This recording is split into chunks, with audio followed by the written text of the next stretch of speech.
My name is Athena, and I'm a woman in my 30s, living in Boston, a city that always feels both familiar and full of surprises. It's a place that never ceases to surprise me with its constant buzz, its mix of history and modernity, and its unpredictable weather that can change in the blink of an eye.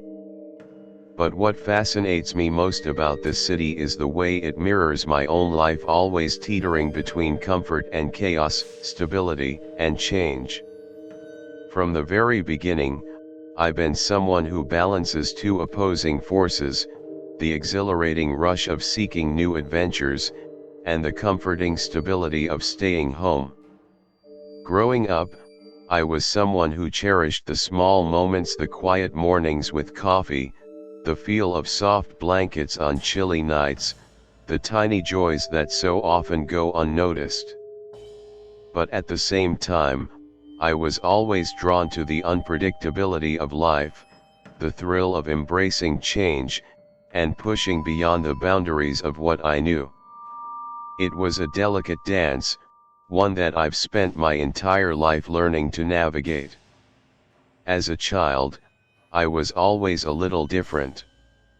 While many of my peers were content with routine, I found myself constantly seeking more, whether it was traveling, learning something new, or simply exploring the world beyond my front door. I could never sit still. But at the same time, there was always a part of me that craved the comfort of home. I loved having a quiet space to retreat to recharge, to simply be. It was in these moments of solitude that I found my peace, where I could reflect and appreciate the small, simple things in life. There was a constant pull inside me, like two opposing magnets, one side drawing me toward adventure and exploration, the other pulling me back to the safety of what I knew. When the pandemic hit in 2020, it felt as though my world had come crashing down. In an instant, everything I had once known seemed to grind to a halt. The world was gripped by uncertainty, and like many others, I found myself furloughed from my job. The stability I had taken for granted disappeared overnight. My routine, the structure that had been the framework of my life, was gone. And with it came a sense of emptiness. The days began to blur together, each one indistinguishable from the last. Social distancing created a sense of isolation that made everything feel distant, as if I was watching the world from behind a glass. I felt like I was living in a limbo of sorts, where nothing felt real and everything felt out of reach. It was during these long, empty days that I began to feel disconnected from myself. Who was I without my work, without the structure that had defined my existence for so long? Who was I without the distractions of life? That's when I stumbled upon baking. It wasn't something I had ever considered seriously before. At first, baking was nothing more than a distraction, a way to fill the empty space left by my lack of work. I started with simple recipes: cookies, muffins, and cakes, but soon, I found myself becoming hooked. The act of creating something from scratch, of combining ingredients and watching them transform into something beautiful and delicious, became a source of joy and fulfillment. I found solace in the process: the mixing, the kneading, the baking. It was like a meditation, a way for me to escape the madness of the world. The smell of fresh baked goods filled my apartment, and for the first time in weeks, I felt a sense of purpose. It wasn't long before I was trying more complex recipes, pushing myself to learn new techniques and flavors, experimenting with ingredients I had never considered before. I began to share my creations with friends and family, and their reactions were overwhelmingly positive. They loved what I made, complimenting me on my skills and creativity. But it wasn't just about the praise, it was the sense of accomplishment I felt when I saw the joy my baking brought to others. Something clicked inside me, and I began to wonder, maybe, just maybe, this could be more than just a hobby. Maybe I had something here that could grow into something bigger. Maybe I could turn this new passion into a career. It was at that point that Mia, one of my closest friends, gave me the push I needed. "Why don't you turn this into something you can make money from? People would love your stuff," she suggested one afternoon, as we sipped wine and caught up. At first, I laughed it off, thinking she was just being encouraging. I had never considered making money from my baking. But the more I thought about it, the more the idea took root. What if I could turn this into a business? I set up an Instagram and Facebook page, just to see what would happen. I posted pictures of the brownies, pies, tarts, and other treats I had been making, not expecting much. To my surprise, the orders started coming in slowly at first, but steadily. People were reaching out, not just from my circle of friends and family, but from strangers who had heard about my baking. Word of mouth worked its magic, and soon I was overwhelmed with orders. At first, it was a small side hustle, something I could do in my free time. But it quickly grew out of control. My tiny kitchen, which had barely enough room for a cutting board, was now a bustling bakery. I was baking at all hours of the day and night, trying to keep up with demand. Orders poured in faster than I could process them. I couldn't believe it, this little hobby had somehow turned into a full-fledged business, and it was growing fast. I felt a mix of excitement and fear. My dream of turning my passion into a career was within reach, but it also felt like I was standing on the edge of a cliff, about to take a leap into the unknown. As my business grew, so did my confidence. I started to imagine a future where I could leave my corporate job behind and focus solely on baking. It was a terrifying thought, leaving the stability of a regular paycheck to dive into the unknown, but the more I thought about it, the more it felt like the right decision. My passion for baking had taken over my life, and for the first time in a long time, everything felt aligned. Life was starting to feel like it was coming together. But as I was about to take the leap into full-time entrepreneurship, life, as it often does, had other plans. In October 2021, my world was turned upside down. I woke up one morning to the loud, jarring sound of a fire alarm blaring through my apartment. Disoriented and groggy, I stumbled out of bed, grabbing my phone and looking around in confusion. That's when I saw it, the thick, black smoke seeping under my door. Panic flooded my chest as I realized what was happening. The fire was here. I had no time to think. I grabbed my shoes, my phone, and ran out into the hallway, barely able to breathe from the smoke. My heart pounded in my chest as I sprinted down the stairs and out onto the street, gasping for air. I stood on the sidewalk, my feet numb from the cold, watching in horror as the building was consumed by flames. My apartment, the place where I had poured my heart and soul into building my business, was burning. My mixers, my baking sheets, my beloved kitchen all gone in an instant. My dreams, my hard work, my entire future reduced to ash before my eyes. The fire was finally put out, but by then, there was nothing left of my apartment. No more ingredients, no more tools, no more business. I stood in the street, stunned, unsure of what to do next. I had nothing. Everything I had worked for, everything I had built, was gone. I was left with nothing but the ashes of my dream. In that moment of devastation, my mother stepped in. She had always been there for me, but never more so than in that moment. She lived in Somerville, just outside of Boston, and had offered me a room in her house countless times. This time, I had no choice but to take her up on it.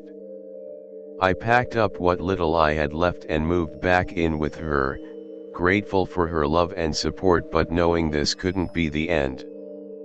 Her home was a small, cozy refuge, a place to heal, to rest, and to rebuild. But it wasn't the end of the story. My passion for baking didn't go away just because my apartment had burned down. I knew I had to keep going.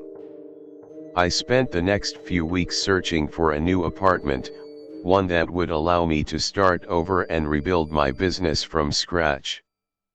After what felt like an eternity, I finally found the perfect place, an apartment on Mount Vernon Street, just north of Boston Common.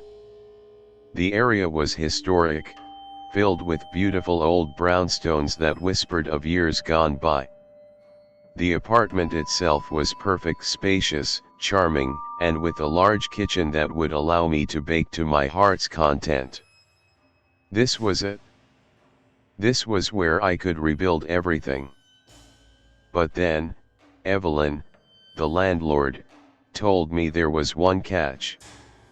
I would be sharing the apartment with her elderly relative, Ethel. Ethel had a rare medical condition that confined her mostly to the third floor of the building. As a result, the third floor was off limits to me.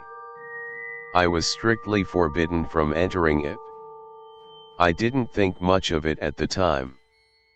After all, I needed a place to bake, and this apartment seemed perfect for my business. I agreed to the terms.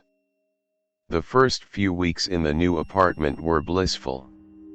My orders were steady, and my bakery was thriving once again. But something was off. There were little things. At first, Evelyn was often absent, and the house seemed unusually quiet. Every time I passed the stairs that led to the third floor, I couldn't shake the feeling that something was watching me.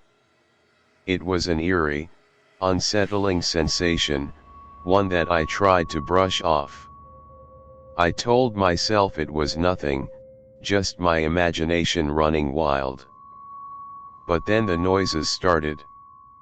At first, it was just creaking and groaning, the sounds of an old building settling. But soon, the sounds grew more distinct. Footsteps pacing back and forth, whispers drifting through the air, and sometimes, a loud thud or scrape coming from above. It was enough to make the hairs on the back of my neck stand up. But I didn't know what to do. I didn't want to make a big deal out of nothing, but deep down, I felt uneasy. One evening, after a long day of baking, I decided to investigate. The noises from the third floor were louder than usual, almost as if something or someone was in distress. My curiosity got the best of me, and I slowly made my way up the stairs. As I reached the third floor, I could hear labored breathing, slow, painful, and almost desperate. I knocked on the door, but it swung open on its own. There, sitting in a chair by the window, was Ethel. Her frail body was barely visible in the dim light, and when she turned to face me, her eyes were hollow and lifeless. It felt as though she was looking through me, not at me. She began to whisper in a low, guttural voice, words I couldn't understand. Her smile twisted into something unnatural, and she pointed toward the corner of the room. But when I turned to look, there was nothing there, just the dark emptiness of the room. Before I could react, I felt a sharp tug on my arm. I spun around to find Evelyn standing behind me, her face pale and filled with concern. "I told you not to come up here," she whispered urgently. "Ethel, she's not who she used to be. She hasn't been for a long time." But it was too late. I had seen too much. Something was wrong in that house, something far beyond just the strange rules and unsettling circumstances. As I left the third floor, I caught one last glimpse of Ethel's eyes in the mirror, and what I saw there still haunts me. I knew then that I had to leave. It was time to move on, to find a way out of this strange, unsettling situation. I couldn't stay there any longer, not with the eerie presence that filled the house, not with the unsettling knowledge that something, or someone, was watching me. I had to get out. It all started slowly, like a creeping unease that I couldn't quite pinpoint but couldn't ignore. At first, it was just little things: Tommy's odd behavior, things that seemed off but could be explained away if I wanted to. He started showing up at strange hours. Of course, college students have their late nights, especially around finals or midterms, but there was something about Tommy that felt different. While Danny and I were asleep, I would hear Tommy walking around the apartment, moving in strange, deliberate ways. The sounds of his footsteps would echo down the hallway, slow and heavy, dragging like he had nowhere else to go. At first, I brushed it off. Maybe he was a night owl, like Danny had said. It wasn't uncommon for people to keep late hours, especially when their minds were occupied with endless assignments or worries. But the more I noticed it, the more it bothered me. Tommy's movements weren't random, they were deliberate, like pacing, walking back and forth as if he were waiting for something or someone. One night, after hearing him pacing again, I asked Danny about it. "Does Tommy stay up really late?" I asked, trying to sound casual, though I was starting to feel an odd tension in the air. Danny didn't even look up from his book. "Yeah, he's just a night owl. Always has been."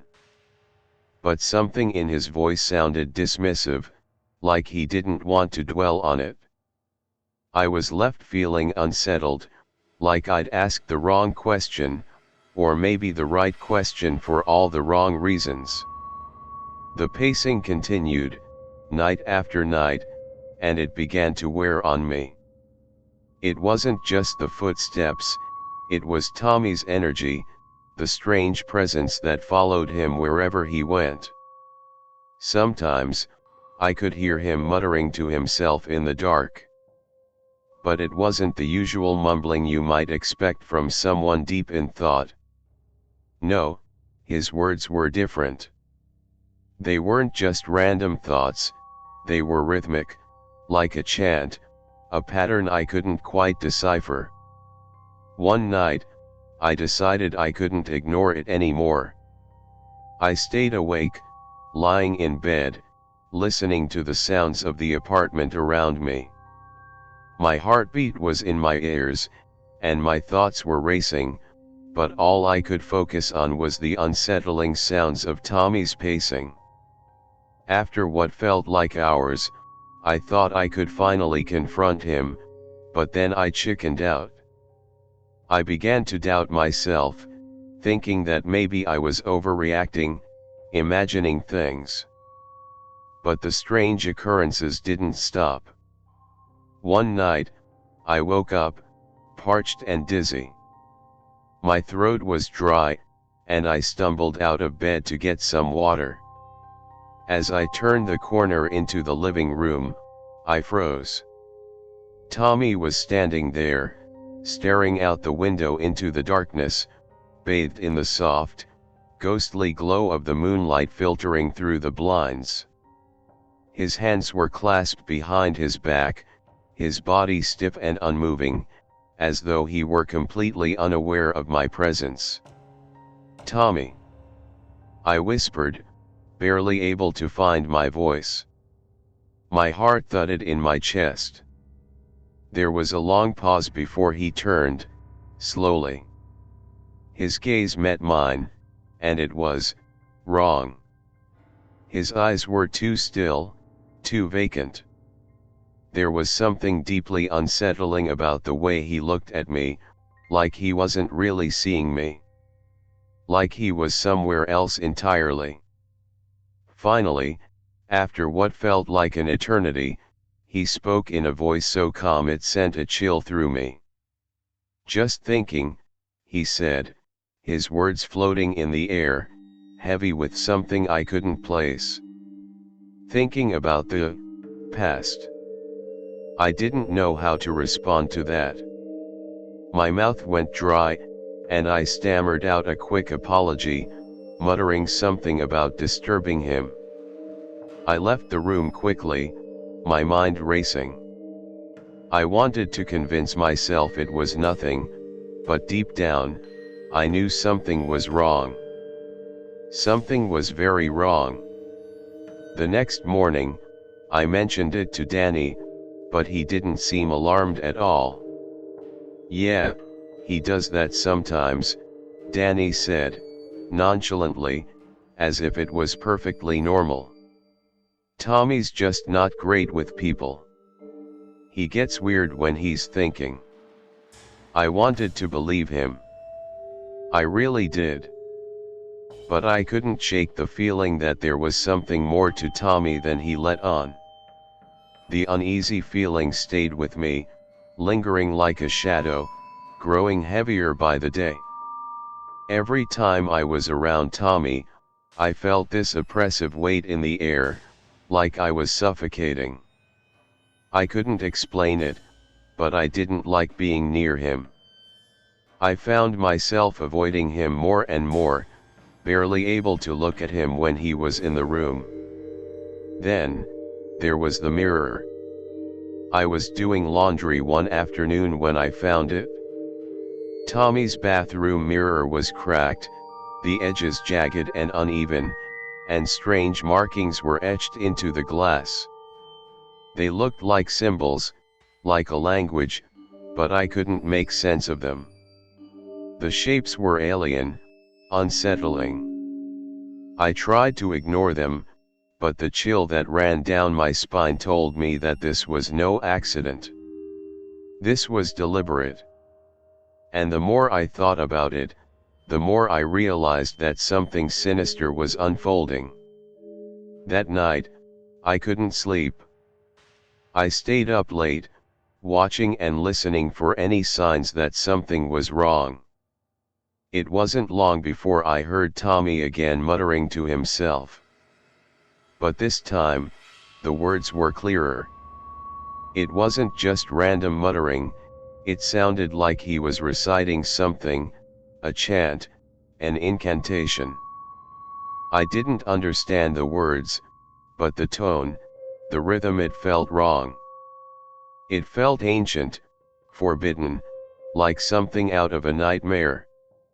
I couldn't take it anymore.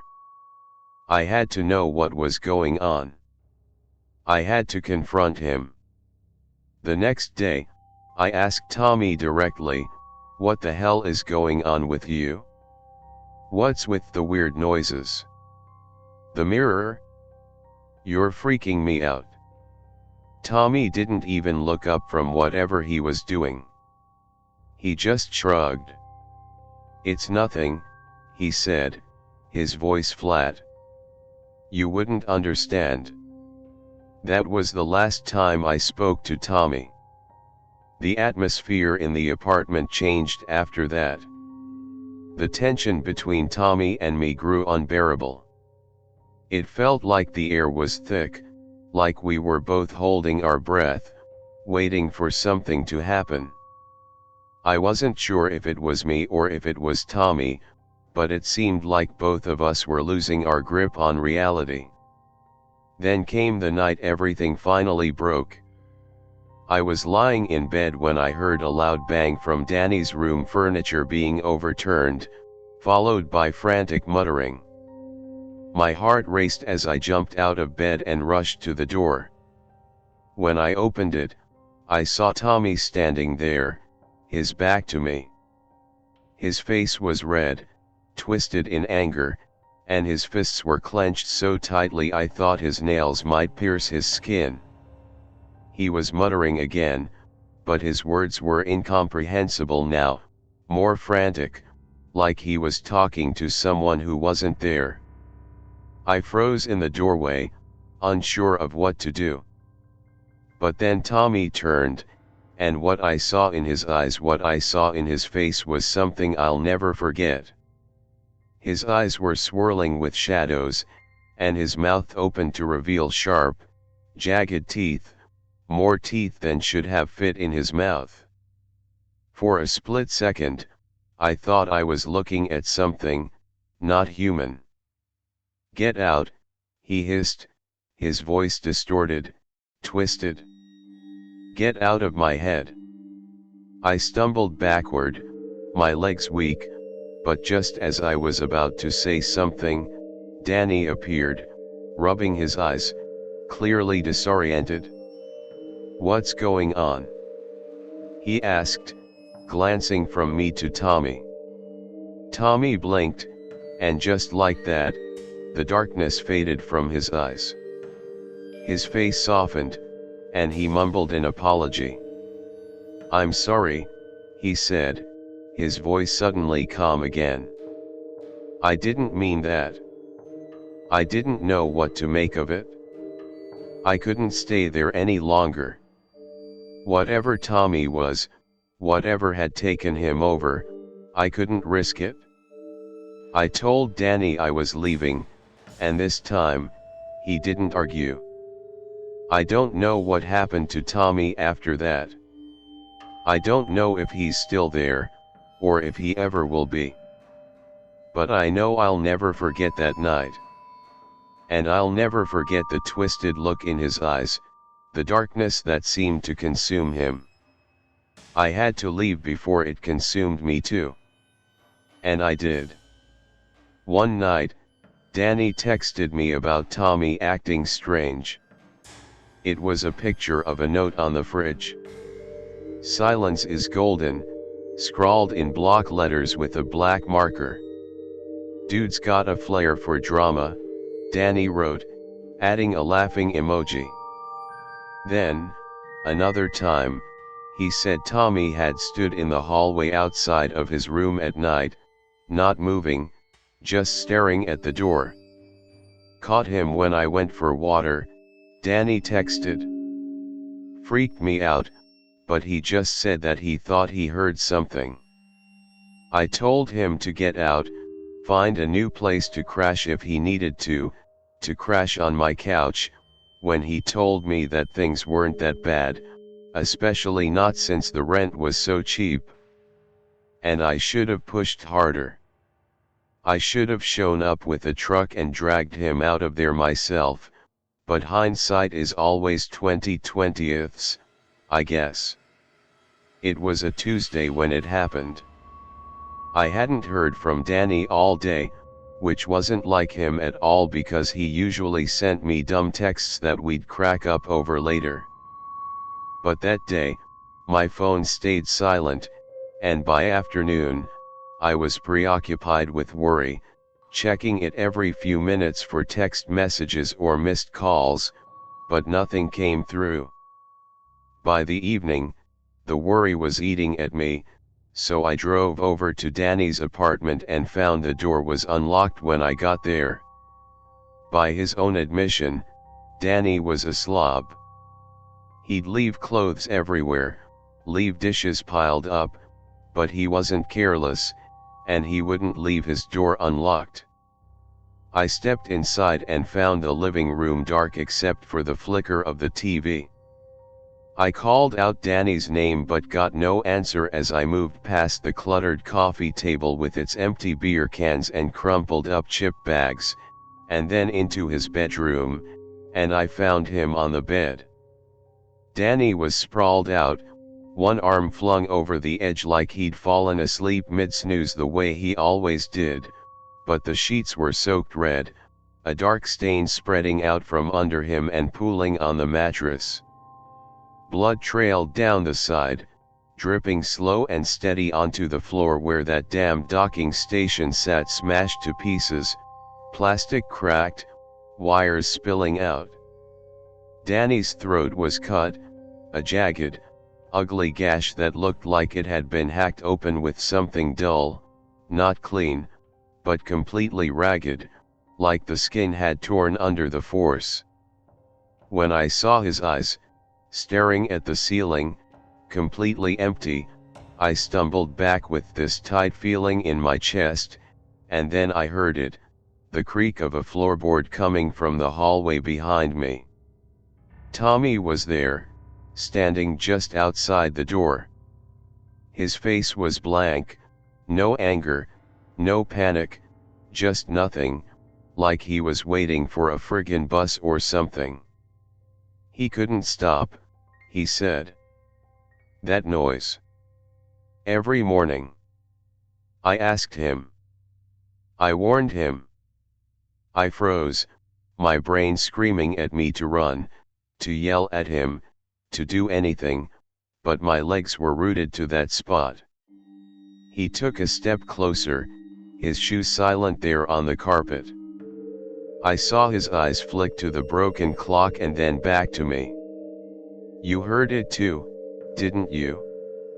He asked before saying. You know how it was.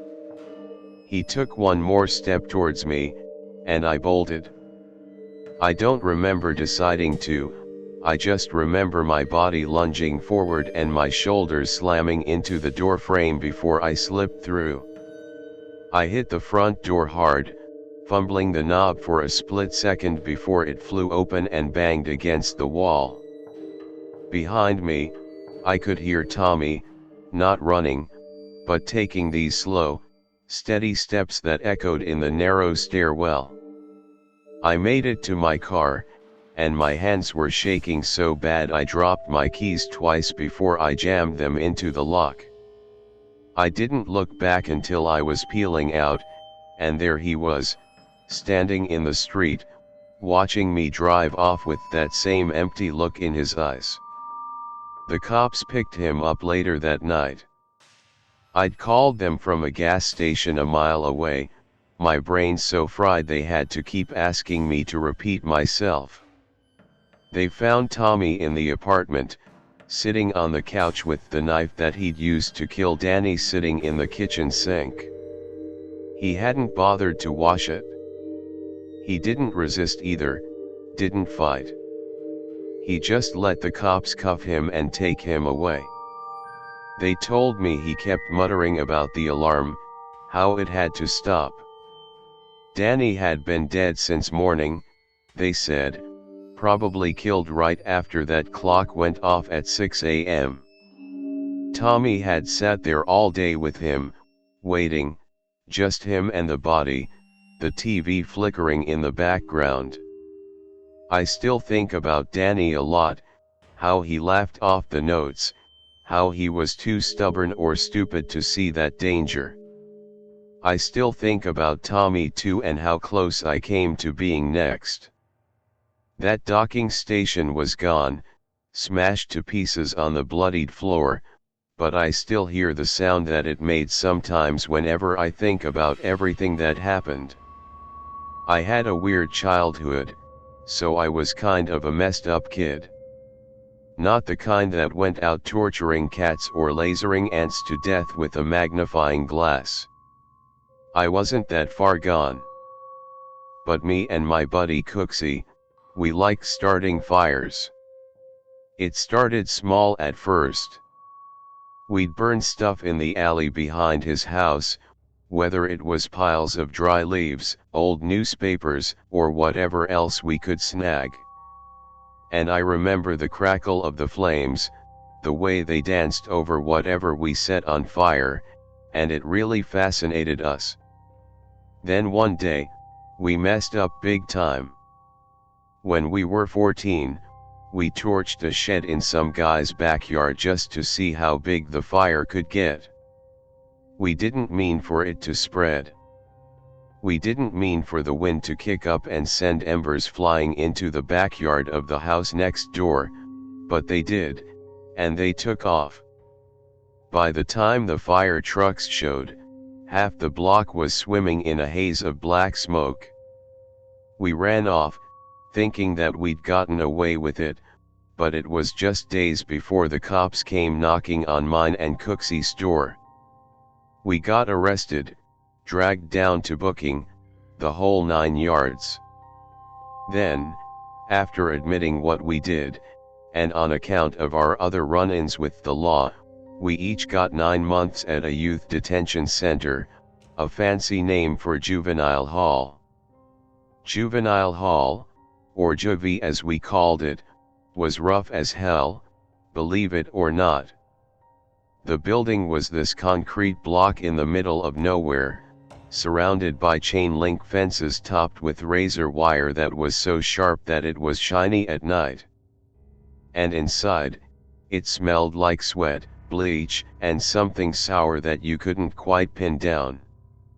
The walls were gray, and the lights buzzed constantly with this low hum that you never seemed to get used to. You'd wake up at 6, eat cold oatmeal for breakfast, and then it was either group exercise or group therapy sessions where they'd try to fix us.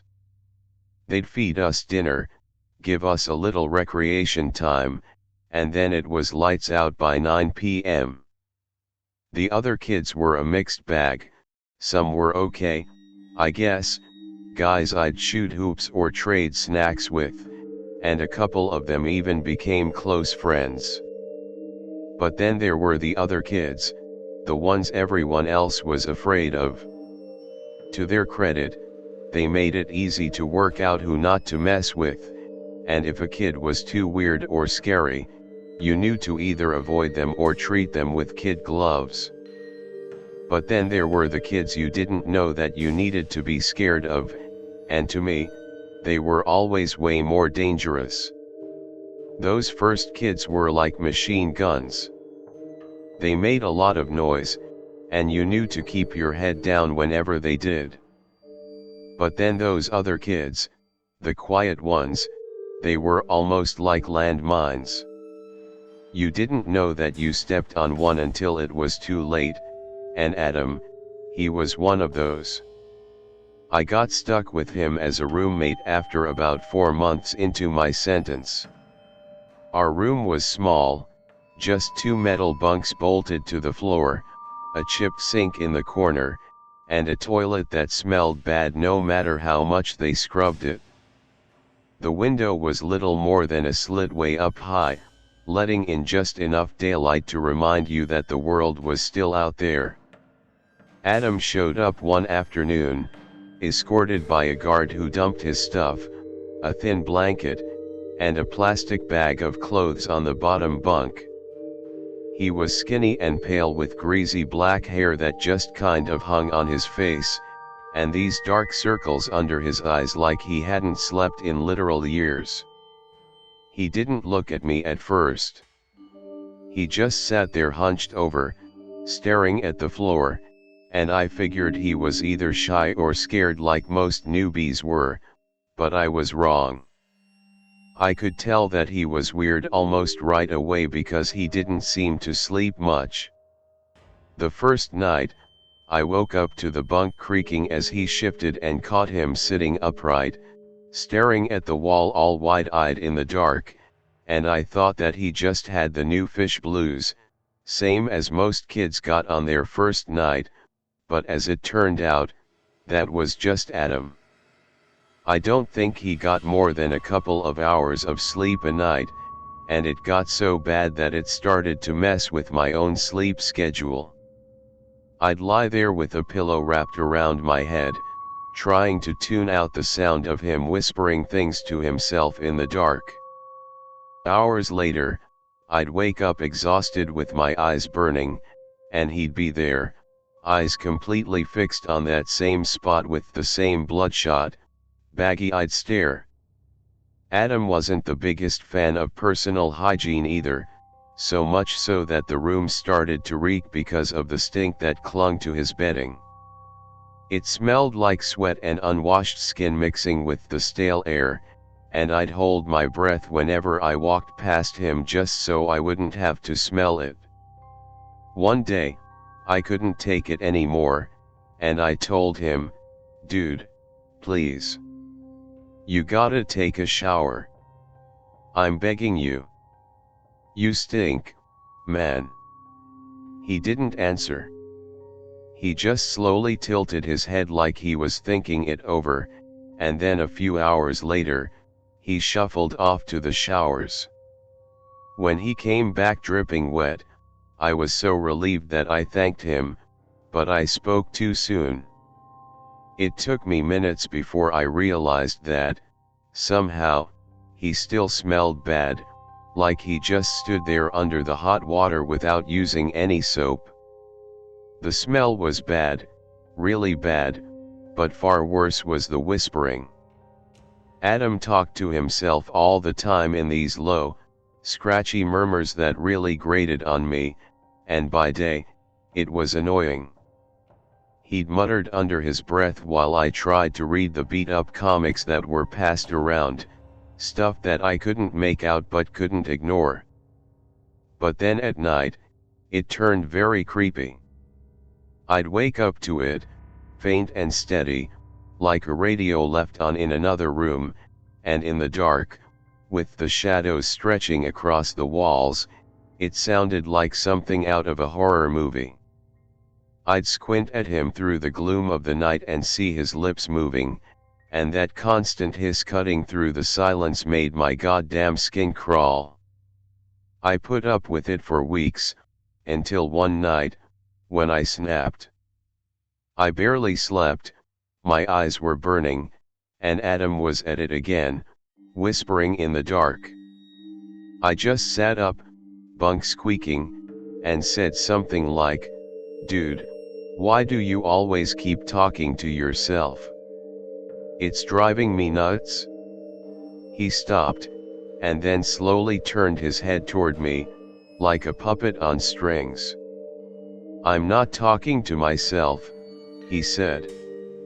His voice was quiet, but clear. "I'm talking to my little sister." "Then write her a letter or something," I replied. "Or call her, I don't care, just stop waking me up." Adam stared at me, unblinking, and told me, "She's dead," and his reply hit me like a ton of bricks. I felt bad, really bad, this horrible guilt twisting through my guts like a corkscrew. I'd lost people too, not anyone like a sibling or anything like that, but I knew that it hurt. And I remember rubbing my eyes and sighing before I said something like, "Sorry man, I didn't mean to upset you." But then, to my surprise, Adam let out this soft, high-pitched chuckle that somehow lacked any kind of joy to it. "It's okay," he said, adopting a tone that made me more and more nervous. "It's me, who should be sorry." He didn't wait for me to ask. He just started talking with his voice low and steady like he'd been waiting to tell someone for years and years and years. Adam said that one day when he was 5 and his sister was 3, they'd been taking a bath together. They'd been splashing each other, arguing over some toy, the usual kid stuff, but Adam decided he'd had enough. He didn't want to have a little sister anymore. He didn't want her taking his toys, his space, his parents' attention. So, He bashed her head on the side of the tub to stun her, and then pushed her head under the water and held it there. She kicked and fought, her little legs thrashing while her feet smacked the sides of the tub. He held her there as she fought for her life, bubbles breaking the surface as water sloshed over the edge of the tub and soaked the bathroom floor. Her hands clawed at his arms, he said, her tiny little fingernails digging into his flesh. But Adam didn't let go. He watched her face under the water, eyes wide, panicking, mouth open in a scream that made no sound. After a while, his little sister stopped moving. She turned limp, floating just under the surface with her hair fanning out like weeds. Adam said he sat there staring at her lifeless body until her mom walked in and started screaming. He told his parents it was an accident, that his sister had slipped, hit her head.